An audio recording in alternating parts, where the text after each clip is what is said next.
The world's oceans are vast and expansive bodies of water, covering the farthest corners of the world all the way from the cold Atlantic to the beautiful blue Pacific. The sea makes homes for millions of organisms, ranging from small to large, harmless and threatening, and even cute and ugly. This biome can reach farther down than some of the world's tallest mountains can reach up, deep enough to where even the sun's mighty beams cannot penetrate. Join me as we explore the marine life zones from its sandy beach coastlines to the deepest of dark abyss.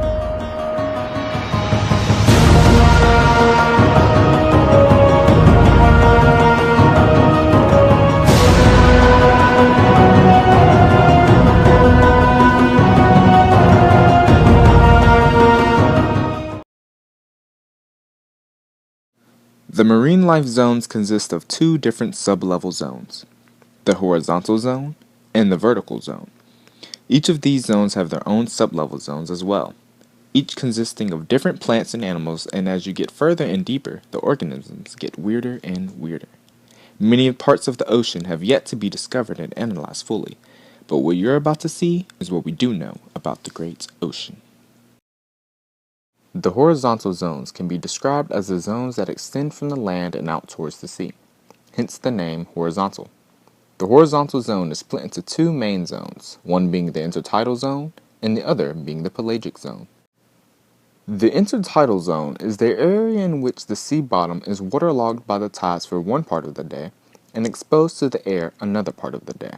In other words, it's the area we call the seashore. The area above the water at low tide and beneath the water at high tide. The organisms in this area endure many difficult factors due to being engulfed by the sea at one point and exposed to the air at another. Organisms have to endure the physical impacts of the crashing of tides, the sunlight exposure, and desiccation. Not to mention the fact that they must face the risk of predators both in sea and on land.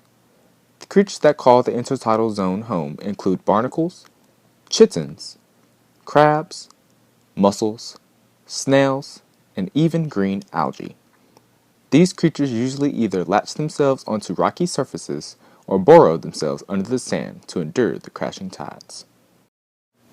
The pelagic zone includes all of the vast open waters of the sea that extend from the intertidal zone's low tide area. This zone has two subdivisions recognized, which are the Neretic zone and the Oceanic zone.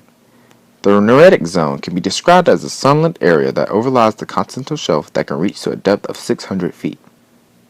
The Oceanic zone is the area that extends past the continental shelf, the continental slope, and over the ocean's floor. In this zone, you'll find it still illuminated with sunlight and with more pressure than its Neretic zone brethren.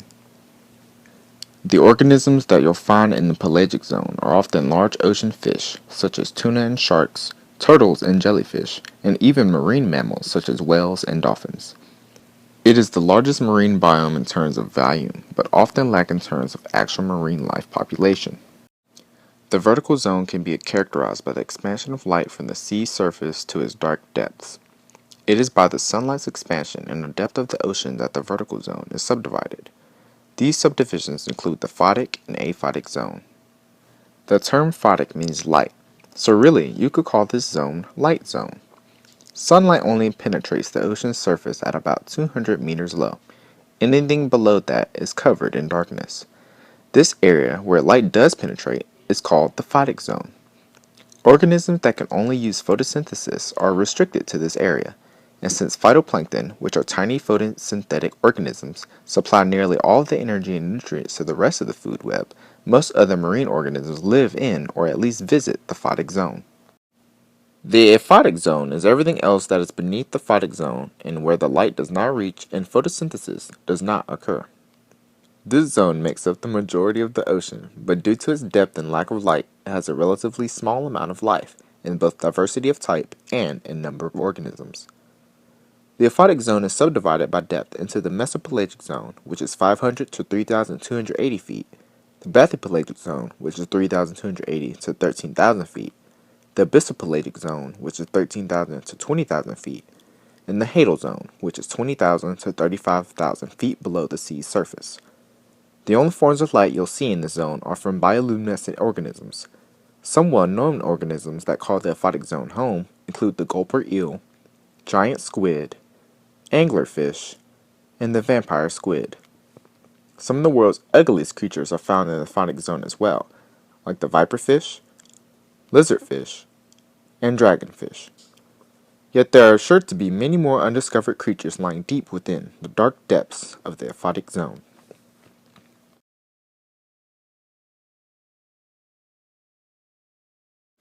From this, we have learned all the zones and subdivisions of the vast oceans of Earth and explored into its darkest depths.